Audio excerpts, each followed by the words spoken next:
Hi.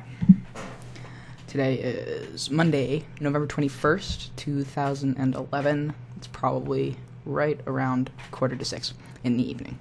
It's been an entire month since I made one of these. Very sorry. I've had a lot going on, and I don't know, kind of slipped my mind. So a couple things have happened in the last month. I contacted my endocrinologist in Syracuse, and she told me that I could change my shots from every 3 weeks to every 2 weeks. So since my last video, I have done 2 shots instead of 1. My last one was just this past Thursday on the 17th. My next one will be the 1st of December.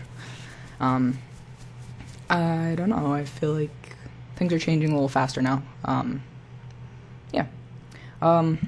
So I want to talk about a little bit more about some of the changes, the physical changes, and some emotional stuff, and then move on to a couple of other things that I want to talk about, and then I'll wrap the video up. Okay, so first on the agenda, physical changes. I have been noticing more fat redistribution. I was in Syracuse the weekend of the 5th of November, so like 3 weeks ago, maybe only 2, no, like 2 weeks ago, and Marin, who hasn't seen me since we left for school when I had taken my first shot, was like, your hips are gone. Like, they do not exist anymore. Because Bridget told me that, and I was like, yeah, whatever. But apparently she was right. So that's really nice. Things fit a little better, shirts and stuff like that. That's cool. On the sides, at least. Nothing I can do about the front yet. So that's been happening. This is No Shave November. I've shaved. I don't care.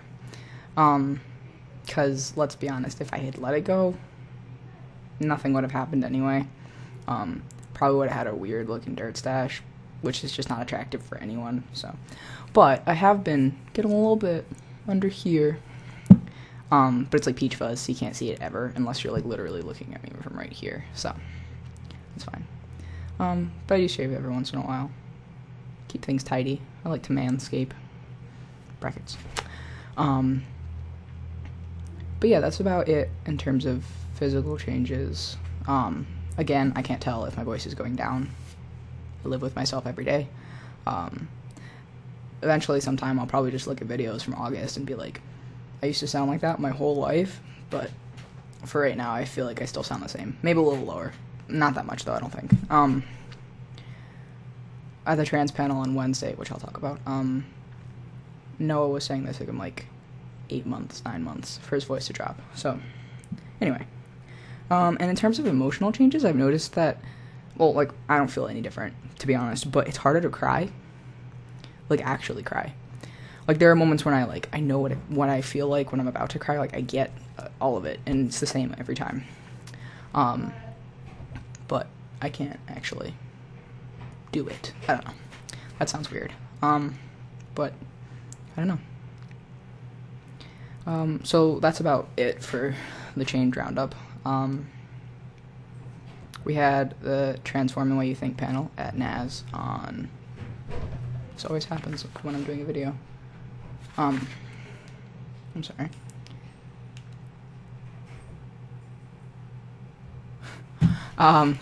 Because, what am I saying? We had the trans panel at NAS on Wednesday, the 16th, which was also my dad's birthday. Happy birthday, Dad. I love you.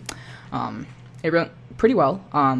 Jason and Noah, who both went to NAS last year, came and spoke.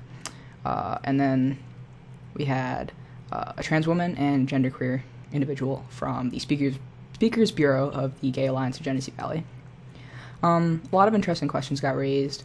A lot of good information got put out. It could do with a little more, but it's only the second year, so, you know, room for improvement, but it went over really well, I think. It's almost Thanksgiving. We've only got less than 24 hours, and I'll be in a car on the way to home. My friend Billy from my German class is giving me a ride home. He lives in Connecticut, so he's just going to right down 90, drop me off, which is great of him, because that saved me like $120 to get home, so thank you. But yeah, I have some sort of academic fatigue. I don't care anymore. I mean, like, I really do, but I don't know. I'm just like, I need a break. This is going to be a great break. I was calculating my GPA earlier, and with what I'm expecting to get in most of these classes, I think I'm looking at a 3.5, maybe a 3.6. Maybe more, I don't know, but I think that's a conservative estimate. So that's good. Doing well.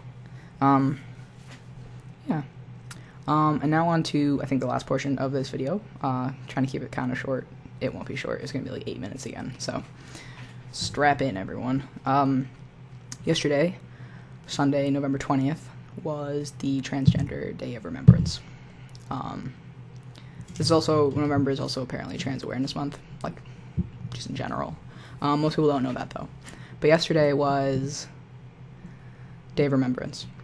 I saw something somewhere that said that 221 trans people have been murdered this calendar year alone. That's 221 too many. It's always kind of a bittersweet day because you're trying to celebrate, your life and all of the wonderful people in it who keep you safe and loved. But at the same time, you have to face the reality that there are 221 people out there who won't see Thanksgiving, or didn't get to see their parents again, or will never make it to their next birthday because of who they were and how they expressed themselves. One of the most recent victims was a trans girl named Shelley. And I read an article on the Huffington Post a couple days ago, which got linked in Tumblr a couple days ago. I'll leave a link at the bottom of this video. I was on the Huffington Post. It's called LGBT Leadership, Split Hairs and Burnt Bodies. Shelley was essentially tortured, decapitated, and dismembered before she was left on the side of the road, what was left of her. And her mother had to identify her at the morgue by her torso. And I highlighted a couple bits of the article that I thought were interesting. That's about as graphic as I'm going to get about it. But I do want to read just a couple things. He brought up some good points, the author.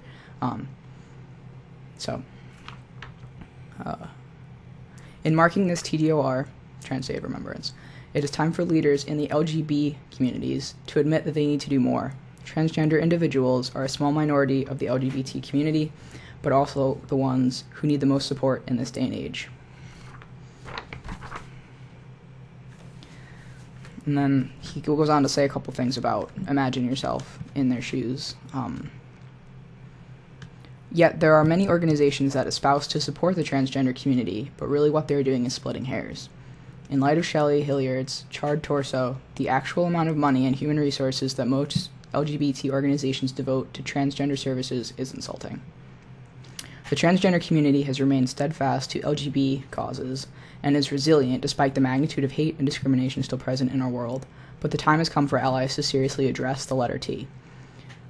The words of Martin Luther King, as always, ring true. In the end, we will not remember not the words of our enemies, but the silence of our friends. For the Shelley Hilliards of America, the silence is deafening. No more splitting hairs, no more burning bodies. I thought that was really interesting because there's been a lot of discussion lately about focus on T issues and what the LGBT community can do to reciprocate the amount of support that they've gotten from the trans community. So I thought I'd leave it like that. Just something to read and think about when it comes down to people saying that, marriage equality is the most important thing for the LGBT community, or, we've finally gotten past things that we can, talk about equal marriage and all sorts of things like that when there are people being tortured and burned still. Now, I don't want everyone to be all depressed. It's just something to think about. It's real shit happening in the world. It's fucked up, but it's really something to keep in mind when being an ally to the LGBT community. Remember, the T is not silent, and that there are real issues out there. I love everyone who is still watching me right now. It's been like 10 minutes. Sorry, I can't give you those back. I hope everyone is well. Drop me a line, whatever. Those of you I know in real life, hopefully I'll see you over Thanksgiving break. Okay. Have a wonderful and safe Thanksgiving to everyone. Try and get along with your families. Eat a lot of good food. If you don't celebrate Thanksgiving, have a wonderful week. Bye.